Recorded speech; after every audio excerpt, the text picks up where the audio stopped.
it going out there tonight? Well, you stumped me now. Check out our website, mannimalresearch.com. Thanks to everybody.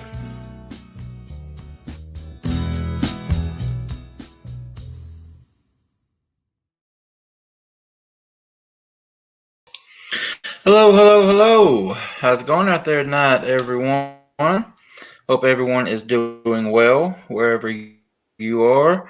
Everyone's doing well. Those of you that will watch this tonight, join us live tonight.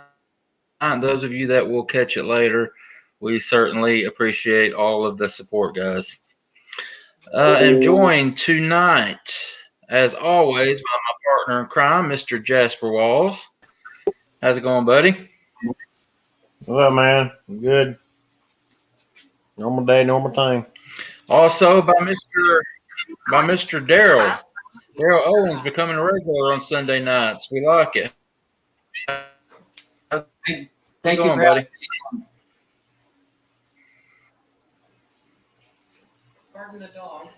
Yeah, I guess everybody's noticing this technical issues we're having. I don't know what's going on. I've got a bad delay. Guys, on the comments, let us know what y'all are seeing. But it's several seconds after I say anything before you guys respond. Are y'all getting that? See?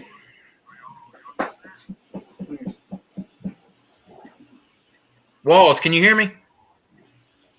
Yeah. I can hear you now. I'm watching the show.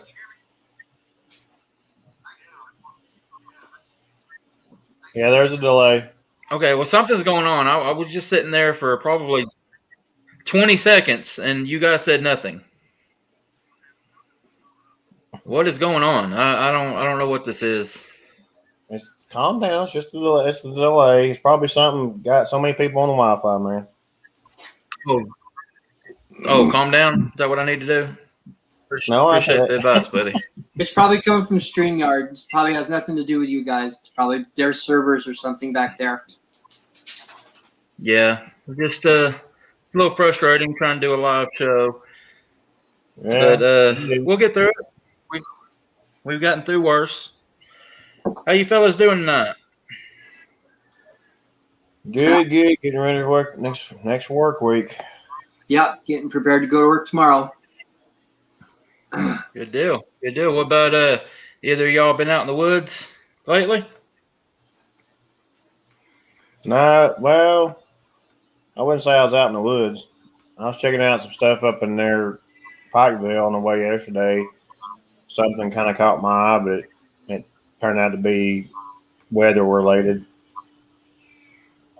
I took a trek out in Ottawa a couple days ago.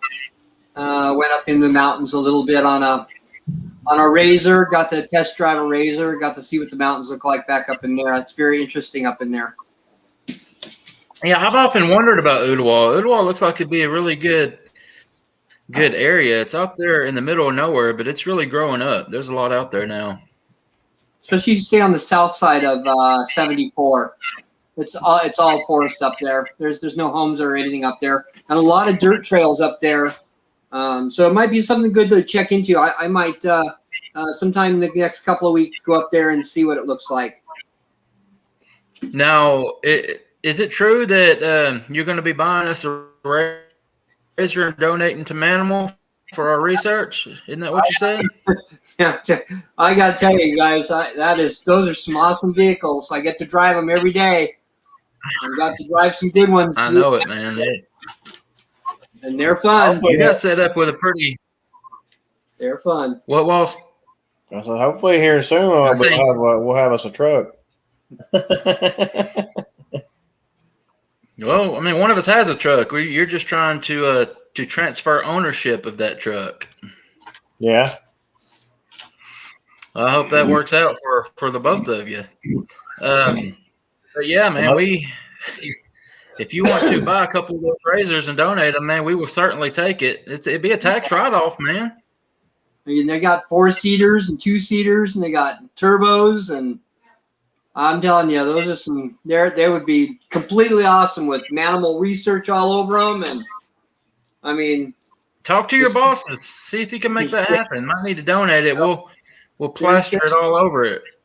There's some out back that need a little bit of repair that are really dirt cheap. So I will, and they know I'm interested. So oh, wow. I got to get in the door a little bit farther. You know what I mean? And then I can go in and set a proposal out and say, look, even if we could get them to sponsor us. If we could get them to sponsor us, could you imagine where we would go with that with a sponsor? That would be awesome. That would be great. You know, we can get them free advertising. It sounds like exactly. That's been discussed. Sounds like you got yourself in a pretty good situation there. I'm glad it's working out for you. It'll be good for us, for all of us. Good, awesome. All right, let's do all this boring stuff. Get it out of the way. If you guys don't mind, hit that subscribe button if you have not already done so. We sure would appreciate it. Also, head over to our website, mannimalresearch.com. If y'all haven't noticed, I'm trying a different thing. I'm trying to minimize the size of our bands and branding and stuff there, trying to make it a little bit smaller, give the screen a little bit more room. So we'll try that out tonight and see how it looks. I like it. I like the way it looks. Yeah, about doing your own research, maybe even becoming a member of Mannimal and joining the family. Love to have you guys go check out the website. Also, check us out on Facebook. Our Facebook group, Mannimal Research on Facebook. We've all got them. Might as well head on over there and join our group. And as always tonight, guys, feel free to ask questions. But if you do, make sure that you try to type them in all caps so that we can get to them. And Walls is usually real good about keeping up with our questions and getting them over to me, and so I can get them up on the screen for you guys. We want to get a chance to get all of your questions answered, but it can be hard sometimes. So bear with us, guys, and it helps if you'll put them in all caps. That helps us find them. And getting ready to release our third installment of Mannimal Encounters. The first two went over pretty well, I think. Getting ready for the third. I actually got enough for about 4 more, guys. The encounters have been coming in, and I appreciate that a great deal. Our buddy down there at the bottom, Mr. Darrell, sent me 2 this morning from a lady that he spoke to on the phone that has asked us to keep her identity a secret, so we're going to do that. But she sent us her encounter as well as her son's, and her son's is pretty interesting, guys. Y'all be looking out for that. So yeah, appreciate that, Daryl. Apparently, and I must be getting the thumbs down. Again, I must be getting the thumbs down. What, buddy? I went back and looking at the thumbs down things since we had a trend. Apparently, your last show, which I wasn't able to be on, no thumbs down. Must be me. Do we got one tonight? No, not yet. Do we have one tonight? Oh. Not yet. Okay, well, I like it when I do it by myself. I don't know. You didn't have none. You're all thumbs up. I do what I can, guys. Must be the beard. Again, I want to say hello and thank Mr. Michael Payton again for sending us our necklaces. I still got to get you yours, Walls, being lazy. And I do have another one that we can get Daryl to wear when you're on. So yeah, that worked out. He sent us 4 of them, and also a painting. Michael is a really, really talented guy. So guys, hit him up on Facebook Messenger, Michael Payton there, and talk to him about ordering a necklace and some paintings. He's a really talented artist, and I don't have the painting here. It's at the other place. I'm in the process of hanging it up for my new studio area. But yeah, you guys holler at Michael and order something. You guys won't regret it. You can also get him at newlifediamonds@yahoo.com.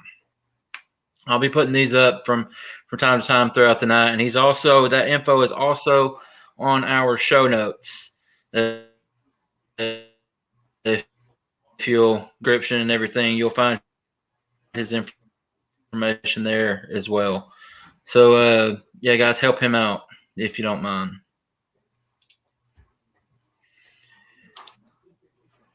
All right. All that being said,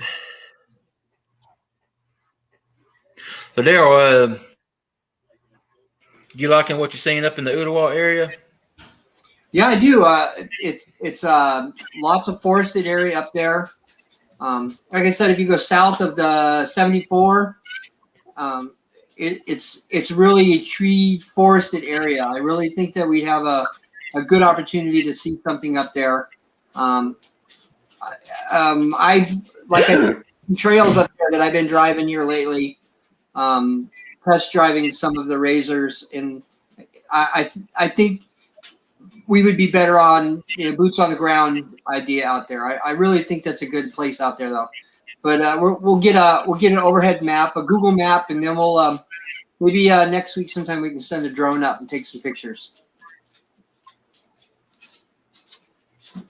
Yeah, it'd be a real good idea.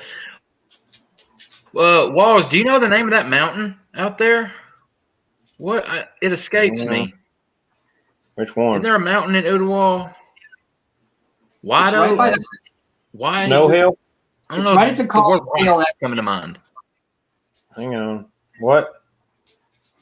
It's right at the College Dale exit. If you go toward get off on College Dale.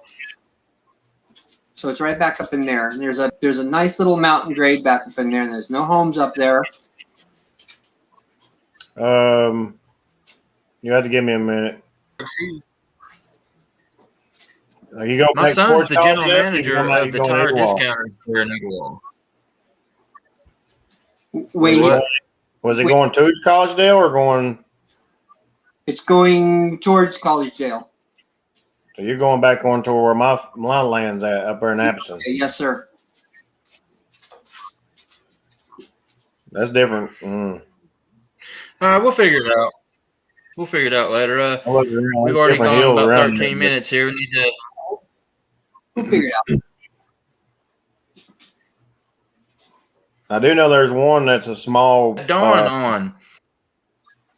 I know where you're talking about. I think it's close to the McKee area. That's a little hill. It's actually an old mining area near the church up there. It's called Bunix Ridge. Unix Ridge, yeah. It's a small one, but it's covered. Yeah, I mean there's houses all on the other side of it, but up there you got horseback basically. That's right. Yeah, you're right in my back of my neighborhood. Can we talk about Dawn now? Oh yeah. Can we talk about Dawn now? You ready? Yeah. You sure? Okay. Yeah. All right. Like I was saying, tonight we got Dawn from Illinois Sasquatch on. Had this set up for a while now. I've been looking forward to this one for a while now. Got some interesting pictures to share with you guys. He is on to talk about his research and the things that he's been finding out there. So, guys, if y'all are ready, we'll go ahead and bring him on. What do you think? I don't know. What do you think? Don, how's it going, buddy? I'm here, guys. I'm going to buy a razor now. Thanks for the promo. Those are nice cars. Well, yeah, they are awesome. They really are. I got to be careful. How's it going out there, Don? How you doing, buddy? It's going great. It's weather broke. No more 3 weeks of constant snowfall for 20 days in a row. I'd happy with rain or monsoon right now, but we've been having sun, and it's pretty fairly sunny out. And you guys hear me all right? Yeah, we hear you. Okay. So yeah, it's been Yeah. perfect weather, approaching spring weather, 50s, 40s during the day. That's considered pretty warm up here during this during March.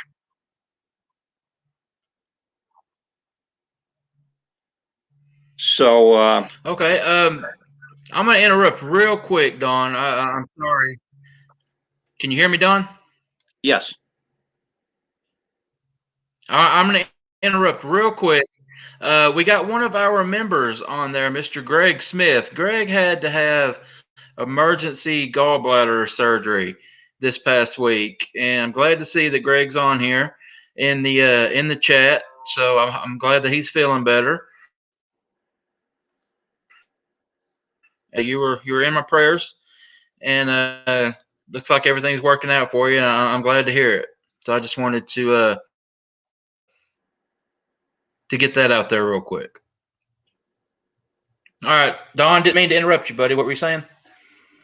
No, I was just telling you how things have broken. The weather's much better up here, and everybody in my group, we have a group similar to yours, is itching to go out, boots on the ground, get out in the field, and start documenting evidence.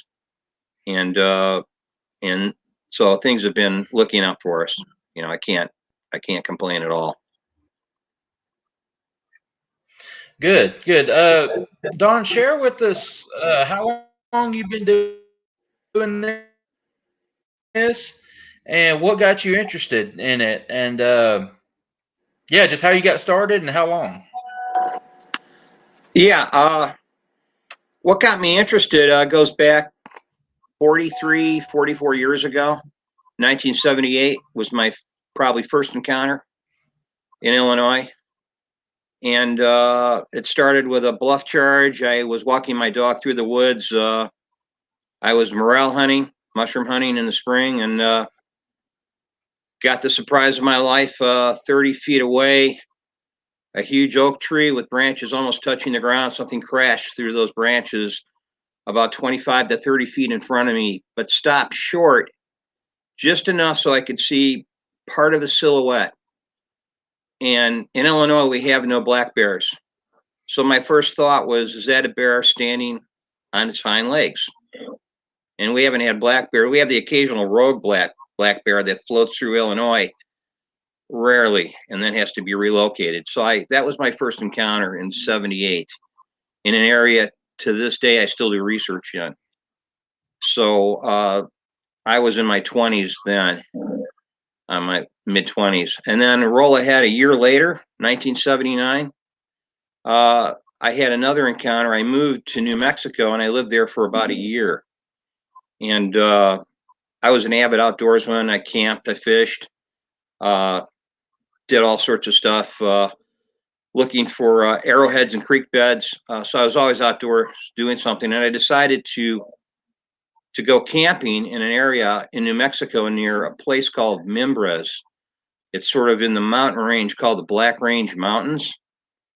And I took my dog and I went down from a 7,000-foot summit down to the valley below, and I camped my first night in this region of the Black Range, which is sort of the gateway to the Gila National Wilderness.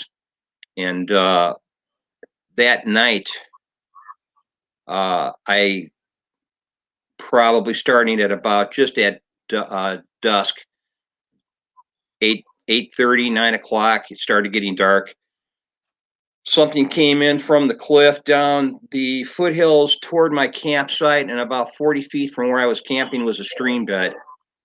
And it crossed the stream bed. I could hear its footsteps cross the stream bed. And my dog started growling.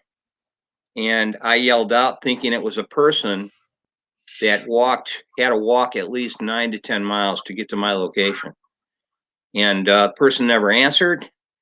And then from that point on to the entire night till about 4:30 a.m. the next morning, what ensued was an incredible encounter of me thinking it was one creature walking around my campsite, just staying out of range of my flashlight, to now looking back, I believe there were 3 or 4 of these creatures walking around me. And I think the whole time I'm thinking they were black bear.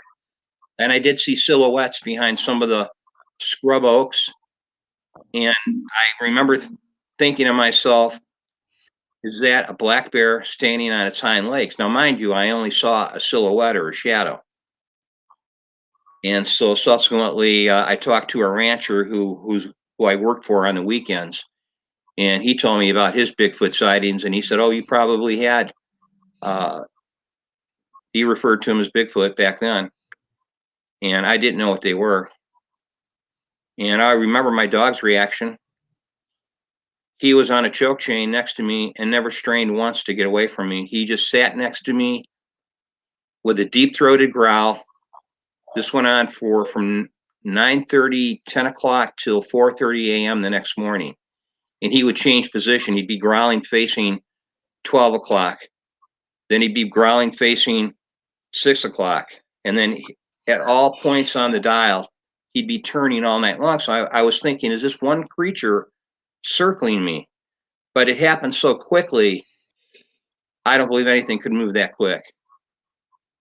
So in remembering it afterwards, I thought, well, this had to be more than one creature.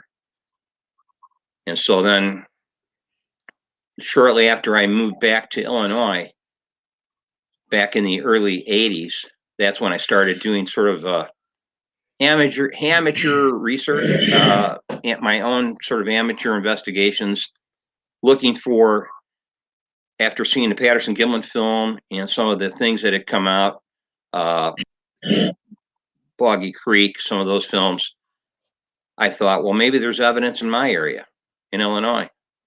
And so that's about when I started doing sort of amateur research. It wasn't until 4 or 5 years later, years ago from present time, I started doing my own research and launching my channel and collecting evidence, documenting things with my own video and audio. So as a result of that, now I'm in a group called ACRT. It's the American Cryptid Research Team, and there's 5 of us, and we're sort of spread out. 2 of us in Wisconsin, 2 of us here in Illinois, me and another gentleman in Illinois, and we have a 5th man over in Colorado who occasionally comes in. So we all sort of have our own skill set, and we get together, try to get together, but because of this COVID thing, it's sort of limited our ability to really get together as frequently as we want to. So we will have a meet coming up hopefully pretty soon. So that's sort of in a nutshell how I got started and how I'm still doing it.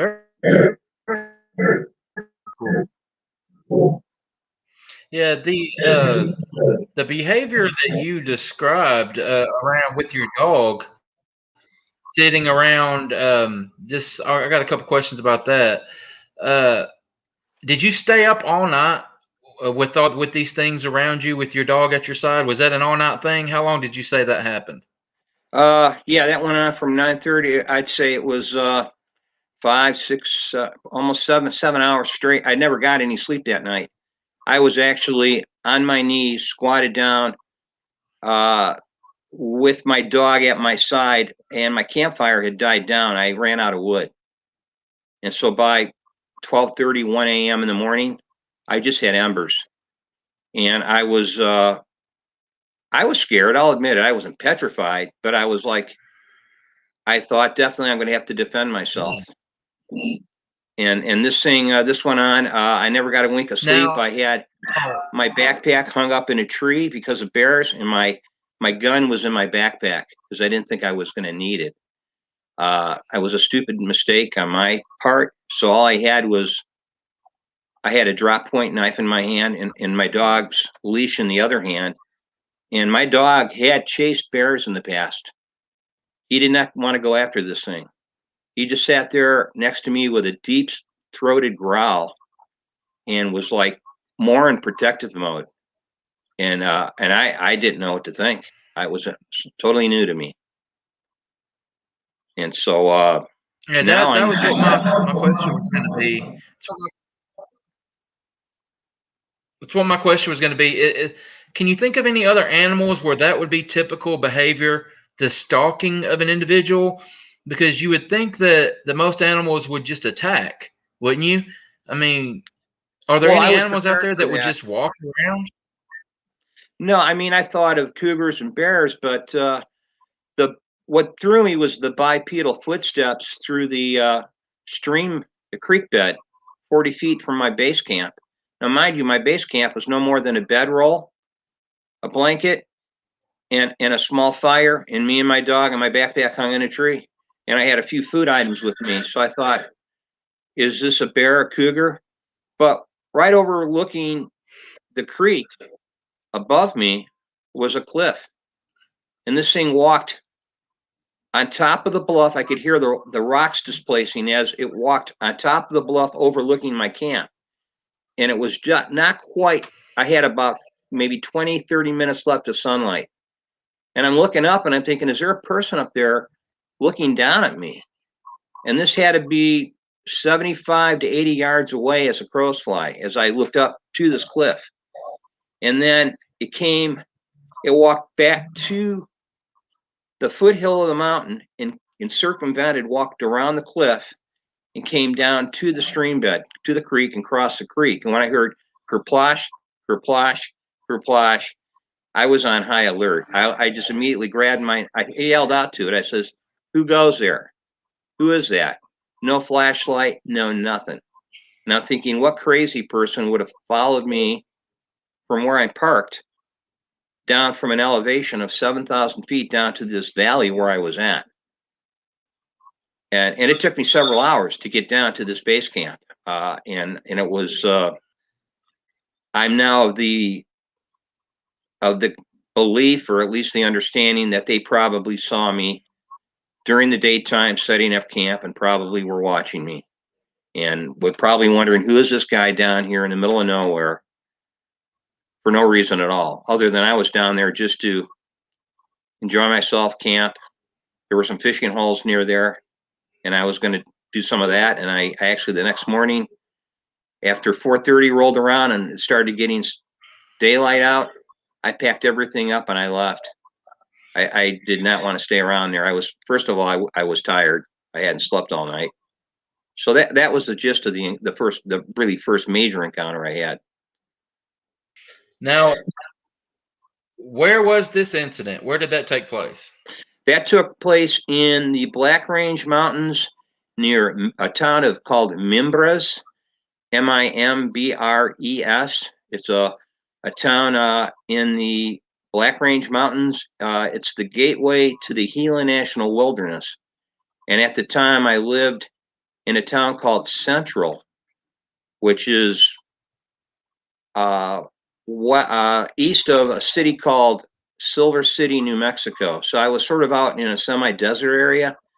But once you get into the Black Range Mountains, there's plenty of forest. It's a sort of a mixture of, it's an alpine type forest, very rocky, but and they have cougars and mountain lions and bears. So it is, there is plenty of wildlife, but I never expected to encounter this, and then that sort of got me what interested. state was that in? New Mexico.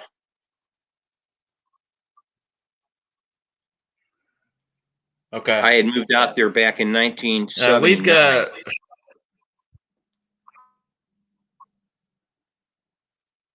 guys, I apologize for the technical stuff. We have a bad delay. I don't know what's going on. Maybe it'll clear itself up. But Huffy, have you ever seen a Bigfoot clearly and knew what it was? Yes. Actually, twice on thermal was unmistakable. Twice on thermal. This was just not even a year and a half ago, 2 years ago. We saw it on thermal twice, me and my friend that was with me. And then 3 more times after that with my naked eye in the middle of the night when they actually came into camp. Now, I have to qualify the word camp. Our camp is it's not a standardized camp as you think of a base camp. We have what we call cold camps. We camp without a fire, in total darkness, with usually anywhere from 2 to 3 of us. We keep our numbers limited. No long rifles, maybe edged weapons, and maybe 1 or 2 of us may have a handgun concealed. And in those occasions, they have come into camp, crawled within, in one case, 12 feet of us. The one that actually walked past us, I was with my friend Dave, and it walked 12 feet off his right shoulder. And I turned to look at him, and I saw it. And this was, we had a partial moon, and we had a sky with no clouds. So we had, you could see pretty good with your naked eye.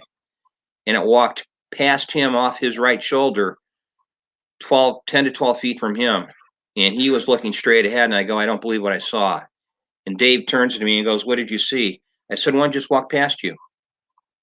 And he goes, and I described it to him, 5'8", maybe 5'9", but it was thick from front to back, thicker than any human.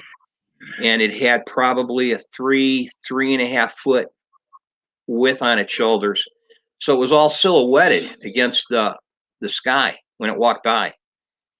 No eye glow. It was looking ahead. It wasn't turning, looking at me as it walked by. And then I've seen another one, my naked eye, on a ridge, 2 of them looking down at us. We saw the eye shine. Again, my other friend in our group, it was me and him again, cold camping, basically sitting at the base of these hills in total darkness with our backs leaned up against a fallen tree. And we've done this several times and had success doing this. And they seem to come in out of curiosity because they're so used to people having campfires, lights, and what that does is they sort of hold back at a distance when you're doing that, and they observe you because you lit up your campsite.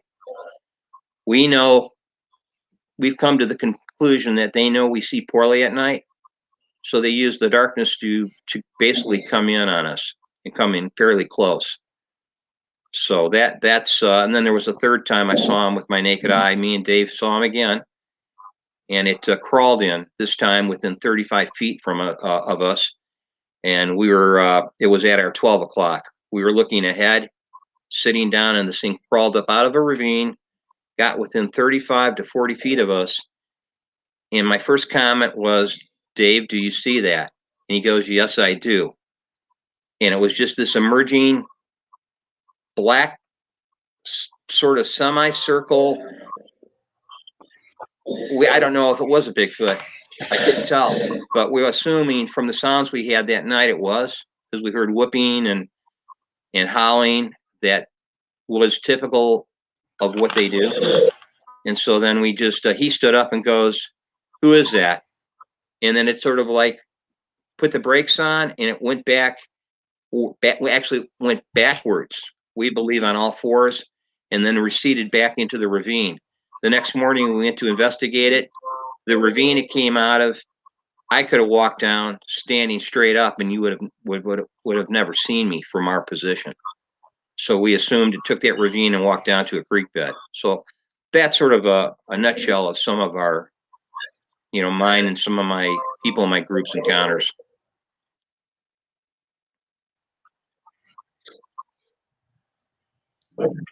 Okay, your friend Mr. Duffy has another one here. I heard that you were touched by a Bigfoot. Is that true? And if so, I really want to hear about it. Yeah, that was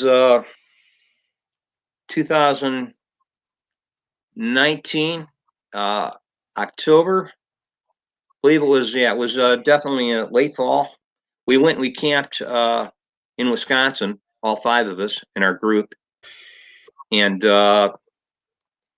at that night we all retired we all had our own tents. So we had basically 5 tents in this forested area. There was a person who, their house was up, it was in the process of being foreclosed on or sold. but the owner of the house gave us permission to camp in her backyard.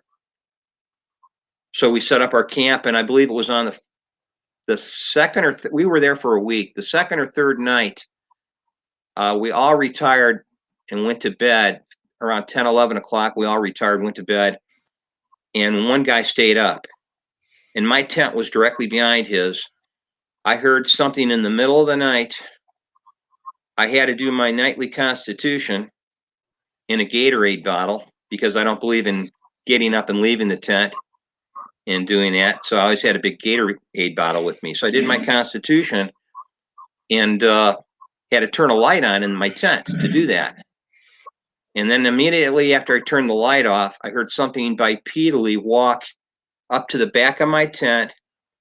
And I had a small alpine tent, which is a one-person tent.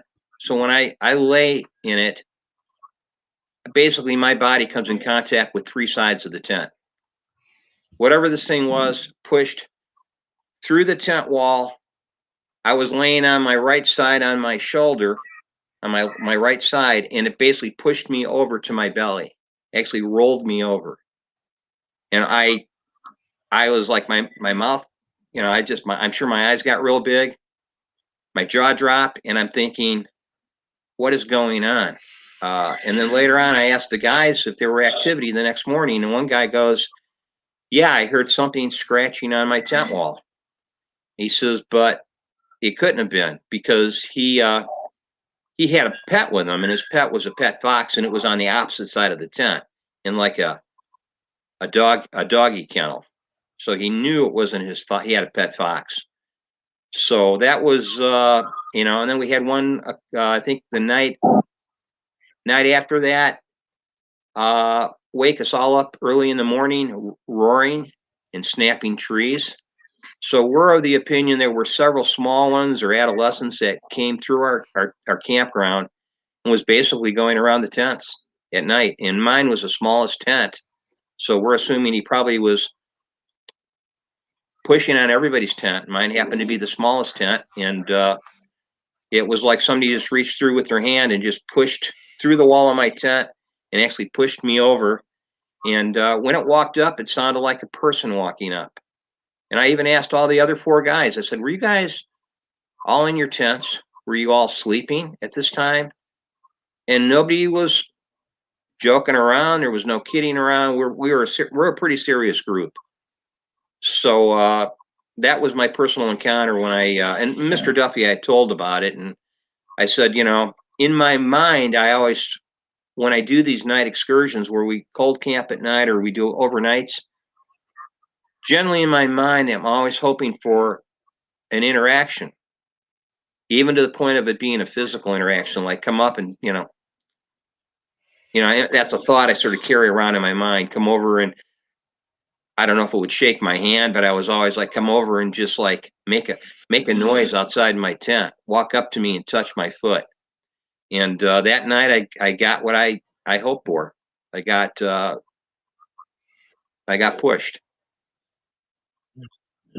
Yeah, sounds like it. All right, Don, you sent me quite a few pictures. You want to go over some of these real quick? Sure.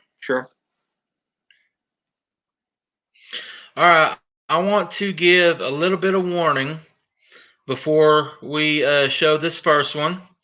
If anyone has any kids that are with you watching, this one is a little bit disturbing.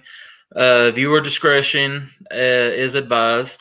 So give everybody a couple seconds if there are any little ones to have them look away, please.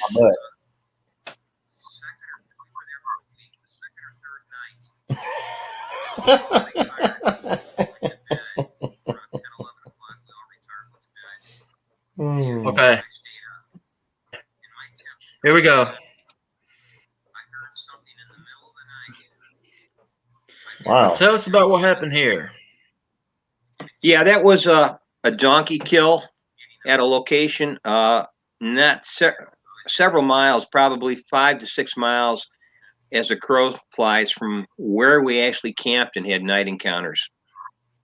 In fact, this happened. We went camping on a weekend, and we had what sounded like a giant, a wolf on steroids came in and howled near the creek bed near where we were camping. So we all go home that weekend. When we were done, we went when the camp out was done. The guy that was on the camp out with us, his name is Dave. He's a tracker hunter. He's done a lot of different things. He sends me this photo. And he goes, guess where that was found? And I go, where? He says, as a crow's flies, east by northeast of us, there was a farm implement dealer who had a fenced-in, corralled area that he had had a burrow in, donkey, and he found his donkey like that.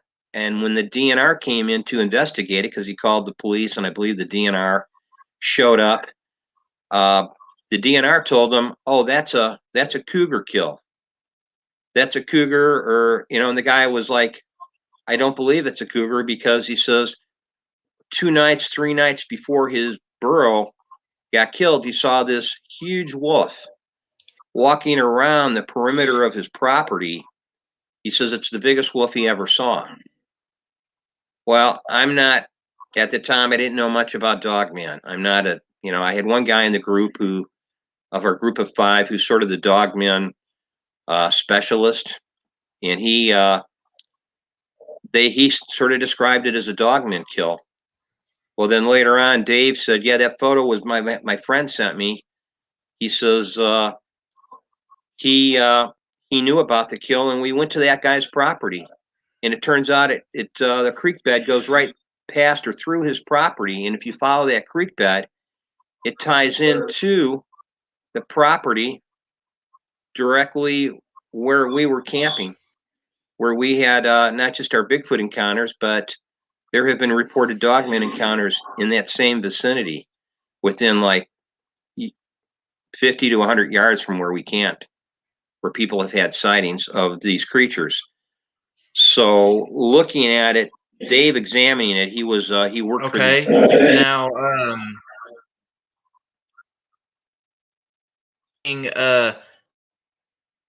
you're thinking that this is possibly a Dogman kill. I'm going to pull up these other prints. Are these prints? When I saw them, I took them as possible Dogman. Is that what you're labeling them as? I'm saying unknown canine or unknown canid because I can't. I even showed them to another research specialist, and I'm not in a habit of dropping names, but she's a geneticist, and she told me, she looked at it.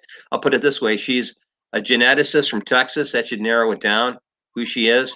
And she told me, she says, Don, I've seen those prints before. Those are prints of this upright walking canine, what people refer to as a Dogman.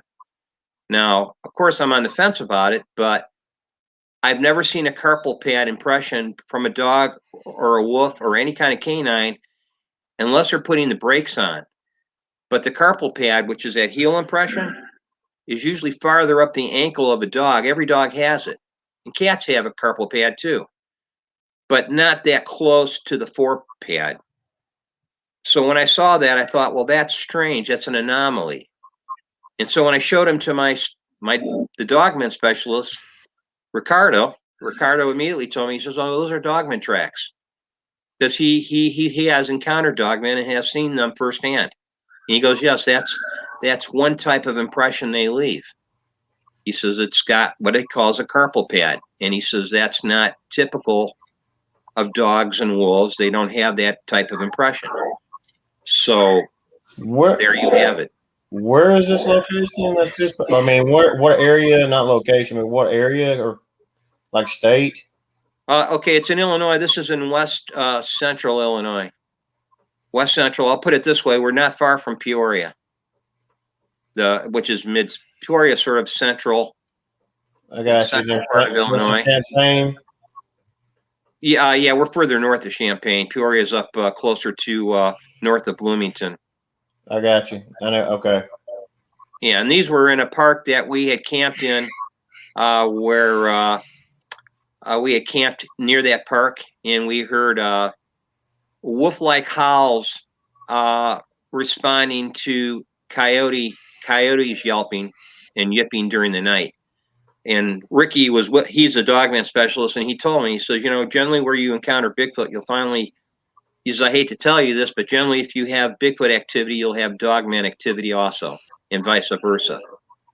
And I didn't necessarily, I'm a guy you have to prove things to. And then when we went on our camp out in Wisconsin, Dave saw a dogman on his night vision. And that was the night I got, 2 nights later, where I got pushed through my tent wall by what we believe was a Bigfoot. So we believe we had both creatures, both types of creatures were there. And Ricky was, he told me his story about being surrounded by 5 dogmen, and he's pretty sincere, and he has integrity, and I don't doubt it, but I have to question everything, irregardless of the fact that it did happen to him. I'm going to wait till I see one. Personally, that's just how I feel about it. I feel I have to convince myself. And Wayne, could you pull that picture up one more time for me? The one with the foot. Which one, Daryl? The one with the foot standing. That one right there, sir. Thank you. Yep.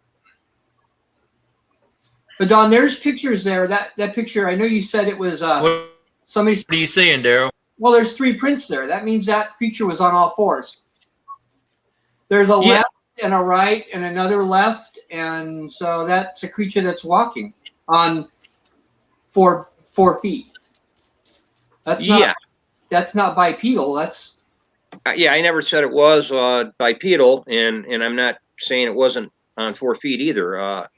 As I followed that trackway, those prints you see to the left and right of the dominant one is not even in the same size category. That's actually a different animal. So there were animals walking through this mud flats area, which were coyotes, and like I said, this thing here, I'm not disputing the fact that it was walking on all 4s. I'm disputing the fact that the carpal pad impression, which is what people call the heel of it, right, is not. That is not typical of wolves, coyotes, or domestic dogs. At least I've been looking at prints like this for, I don't know, over 40 years. Right, I agree with you. I'm with you. That's kind of like a dew claw on a dog.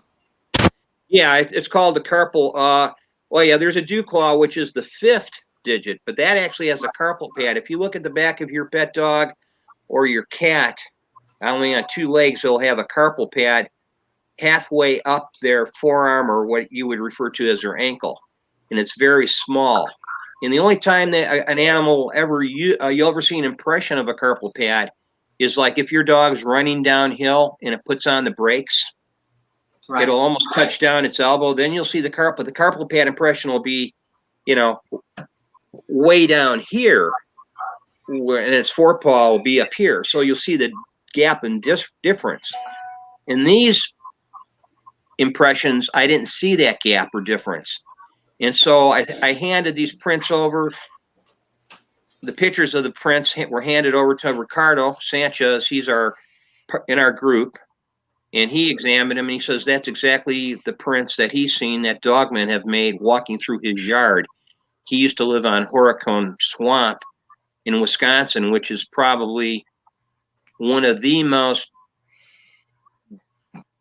sightings of dogmen anywhere in the state of Wisconsin. They just have an abundance of dogmen sightings around this Horicone Swamp, and he lived there at one time and since has moved. So I was like, I have to have healthy skepticism and look at this and say, well, I have to try to explain this with the knowns, and so far I haven't been able. So at this point, I can only say it's an unknown canid impression, which has, if you count, there are 5 digits, not 4.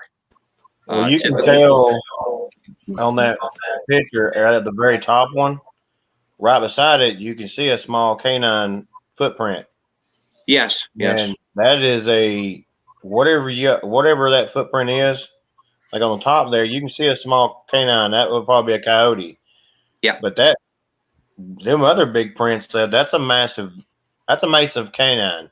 Unless you have a wolf that's got out there that's got loose somewhere. I mean, that's a massive canine footprint. Mr. Yeah, Schneider, have you the ever? woman who took this picture, she measured her foot. She's sort of she does research. She's an enthusiast. She sent me the pictures, and that's why I went back and I casted them. And she said she measured from, I believe, from her heel to the tip of her shoe. Her boot was approximately 10 inches or more. I measured this because I have the cast with me now. I measured them at 9.5 inches long from the heel to the tip, which I thought was fairly big. And I'm not saying still within the realm of being a wolf, because there are some pretty big wolves. So What about a dire wolf? that's the big question. Yeah, I mean, I'm not saying that it could be. I look at it. Science have come forward and claims these creatures are extinct, but how do I know there aren't dire wolves being mislabeled as dogmen that are still in existence? I look at the Tasmanian devil as a good example of that. So it was a coelacanth for 40,000 years until they Exactly. got to Africa and started eating them. So yes, the coelacanth is a good example. So is there megafauna still surviving in some of our remote areas, unidentified and mistakenly being called dogman? And there's some form of megafauna, or is it a genetic manipulation from centuries ago by some ancient race? Maybe they genetically hybridized some creatures, and there's some when they say dogman, there's always these human-like characteristics they like to associate to dogman. So to me, I believe dogman is an inaccurate label. I don't know what they should be called, but look into the stories of Cynophales in East Indian mythology, Greek mythology. They're called Cynophili or Cynophili, and they are the dog-headed people. And that's been in history going on. It's been in ancient mythological history for literally thousands of years. They have iconography and drawings of these dog-headed people. So I thought that's sort of an interesting connection. If you want to dig around and look for that, the connection there. I absolutely will look at it tonight. I have a question for you, Mr. Schneider. In your 40 years of research, what kind of evidence do you have? Do you have? I know you have got to have prints, right? Yeah, well, we have guys in our group that collect prints, and we have guys. There's one where Ricky got this in the area not far where I casted my dogman prints. We found these what I call Bigfoot impressions, and they were full of. Yeah, Ricky went back with Dave, and now Dave and Ricky have both seen dogman, and they have seen Bigfoot. Dave has seen Bigfoot way more times than I have with his naked eye. So we have assorted skill sets, which sort of account for why we've had this margin of success. We don't do research in the standard method, and that structure there is a good example of that. That's good too. 40 feet off of a road going through a state park. Yeah.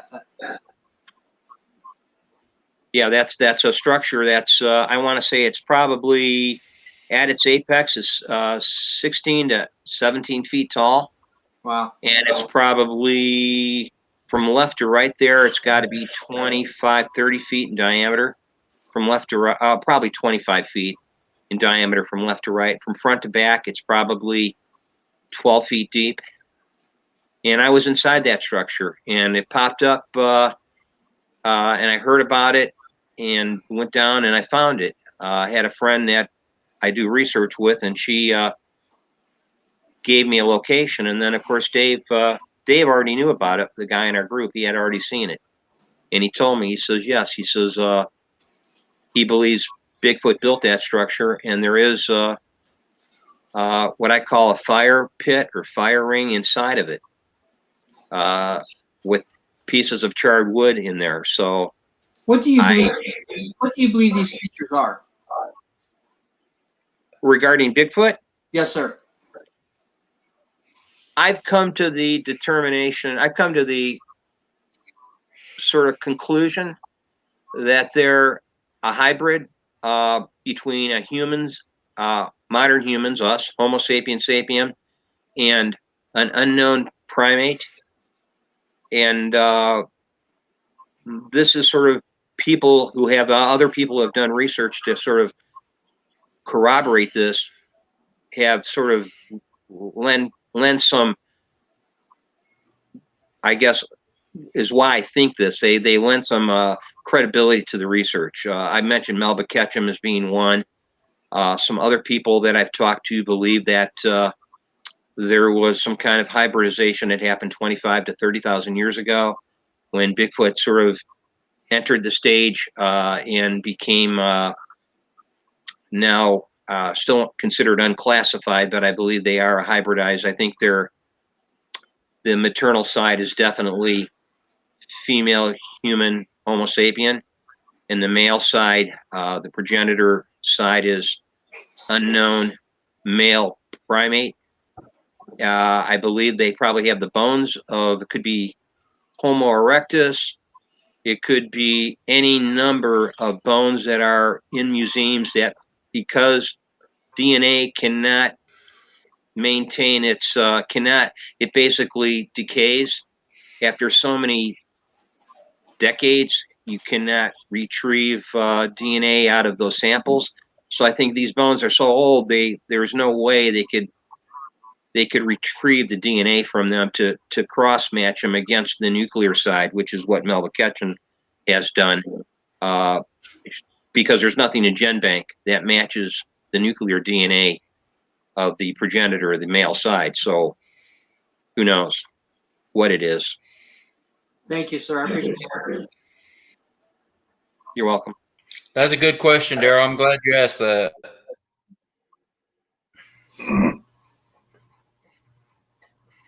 All right, guys, we're running out of time very, very quickly here. I do want to show this last couple of pictures that appear. Am I right in Yes, assuming Jerry. that? Yeah, that was one I found on my back trail. I went into an area, came back 45 minutes later, and there it is laying in the middle of the trail as a gift. And I walked right over that going in, and there was nothing there. And then when I returned, there was like a deer leg there, like it was sort of reverse gifting, like it was gifting me. And this has happened on more than one occasion with turtle shells, walking sticks, deer legs.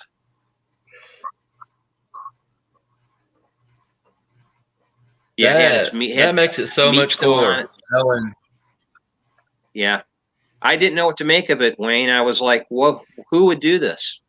Or what would do this?" It just didn't make sense. But yeah.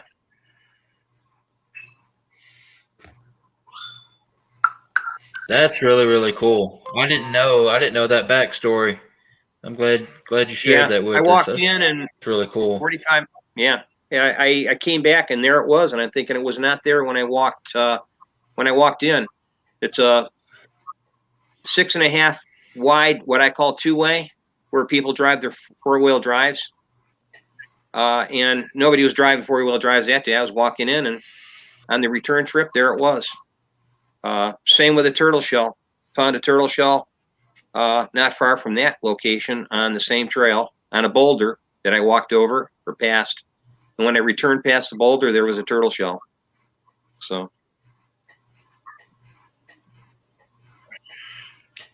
I mean, how can you explain that, Something left it there within 45 minutes.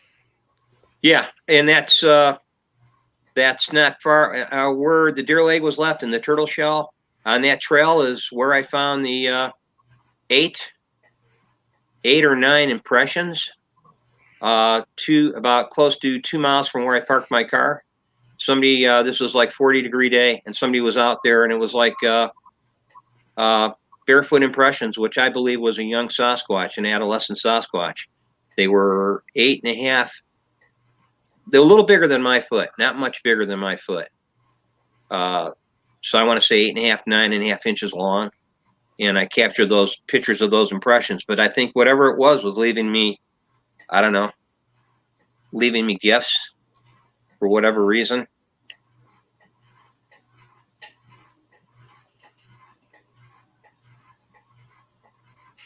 Okay. All right. Very cool. Very cool. Yeah. Don, tell us about your YouTube channel. Tell us where we can find you. Yeah, you can just search the two words Illinois Sasquatch on YouTube. That's my channel. And I think I've got probably a little over 100 videos uploaded over the years. And I try to include the people in our group, the American Cryptid Research Team, go out with me on these excursions. They're usually, you'll see them in some of these videos. And I do my research concentrated in the area where I live mostly, but I do go to Wisconsin. I've been to Colorado. I've done research in Joshua Tree National Forest in a national wilderness area in California, and been to quite a few locations, even in Canada. And I'm always sort of, my wife doesn't like going on vacation because my head's on a swivel. I'm always doing sort of research in the back of my mind. So it makes for an interesting vacation. So yeah, that's my channel. I understand that. My fiance lives the same way. I'm sorry, Wayne, what was that? No, I was just saying that my fiance is the same way. She claims everywhere we go, I'm doing the same thing. Does she ever say, I'll go for a walk with you on the trail or in the forest if you leave your camera in the car? I get that a lot. Leave your camera in the car and I'll go with you. So I have my cell phone. I hadn't got that one yet, but yes, I hadn't got that one yet, but I'm sure it's coming. All right, Don, I appreciate you hanging out with us tonight, buddy. It's been a while. We've had you booked for a little while. Glad we got it all worked out. Thank you very much, sir. Yeah, it's been fascinating. Thanks for the interesting questions. Good questions coming out of the chat room and from you guys. So thank you. Yeah. Sorry about the delay and the technical issues. I'd like to have you back sometime. Maybe when everything's working better, the show will go a little bit smoother. I feel like there's a lot more we could talk about. Yeah, I have more pictures. I had one I was going to show you. I didn't bring it up. This is a sketch from my friend Dave of some of the Bigfoot that he has seen close up and personal. He's in our team. That's one of them. Actually, this is a composite of several creatures that he sort of combined in one pencil drawing. I'm probably holding it too close. That's really cool. I'll show you probably more of those. If you have me back on, I can show you some of his sketchings of some of the ones he's seen. 9 or 10 episodes of him seeing them close up during the daytime, where they've actually were right there in front of him. Absolutely. We'll be together. I'll be in touch soon, and we'll set that up if you don't mind, sir. Sure, Wayne. I'd be more than happy to. Thank you. All right. Well, we will say goodnight, buddy. And I appreciate it. See you guys.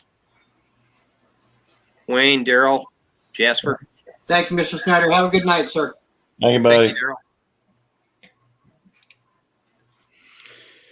All right, fellas. Some pretty good stuff there. Mm-hmm. Those prints are really impressive.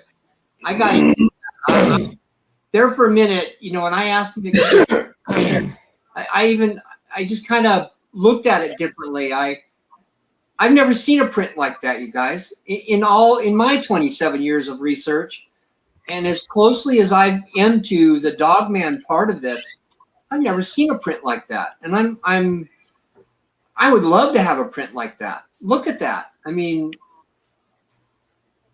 that's impressive. Now, just imagine the weight that's behind that. It's walking that way. And like you said, Derek, on there, Also, there's smaller dog prints beside that picture. I mean, Yeah. that one up there is just ginormous. I'm completely, and it almost like it has a little heel, Yeah, that's what fascinates me, that heel. an arch in your foot where it's the toes and the heel, and imagine how fast. Just picture this creature walking on these or running on. Imagine how fast it would be able to run. When I was 15 years old, I used to run track and I ran on my toes. So, and I could do some pretty good sprinting there. But imagine a creature like that that's in the woods. It just amazes me. Those prints are phenomenal. Yeah, really, very well done. And I Well, what about- apologize. I apologize for the pulling the thing off the couch remark there. I have a female cat that's in heat. And last week when we were doing a show, one of my cats died, unfortunately, but I had a cat here that she is in heat, and the male cat got a hold of her, and I didn't realize that my mic was not muted, and I said, the cat is pulling off the couch. So I apologize for that, okay? Gene said that that's a Dogman print. So, and I agree. I agree. I agree. I would love to have a copy of that, or I might be able to sneak a picture of one of those off the internet. I'll send you a picture.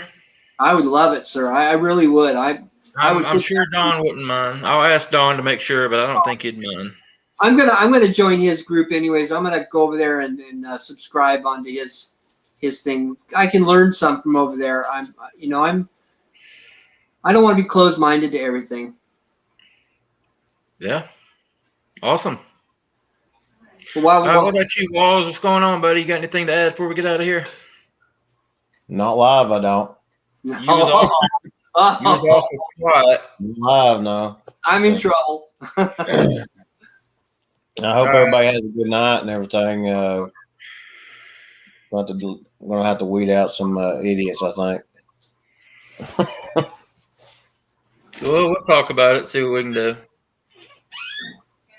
But no, I like the prints. Those prints were like that point, when he's saying printing out. I mean, I seen that top one. I was like, okay, that's bigger than another canine, which coyote has a small print. A wolf print is probably mid size to that, and that was a massive print. I know that we're not there and it's a picture.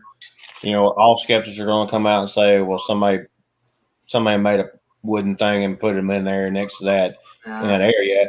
I mean, that's the same way as Bigfoot. People will do that. But that, I don't know. That if it's straight up, I'm on the skeptic side too. But if it's straight up the real thing, that's I don't know if that could be the very first time anybody's got a good print like that of a possible. That's the first good one I've seen.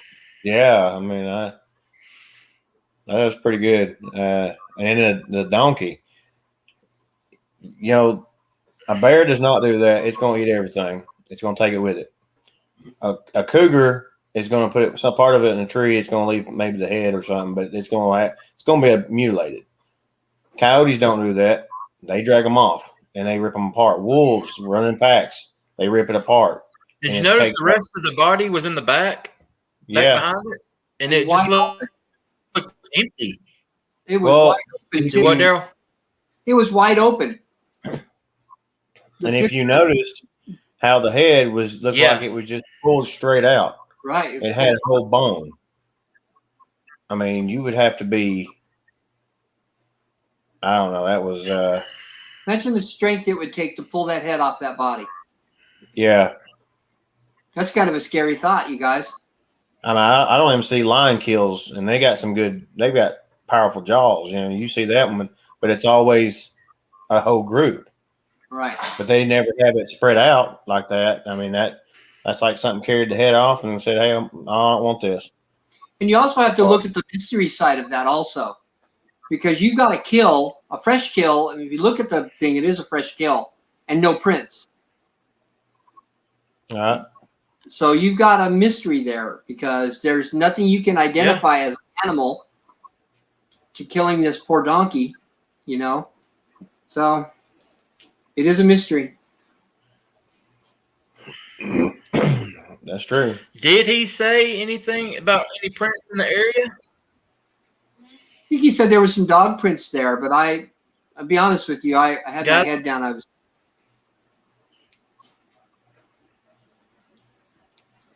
Yeah. Yeah, I didn't hear. I mean, doing the show, it's hard to hear everything that he says. I don't remember if he talked about any prints being around the kill or not. I've got about a 30 or 40 I don't second lag. So if he said something, it skipped over it. So. All right, we'll get out of here, guys. Thank everybody for stopping in tonight. Had a bunch of our regulars in. Hope everyone is safe and takes care of each other, and everybody just be good to each other. And we will see you next time. Be good, guys.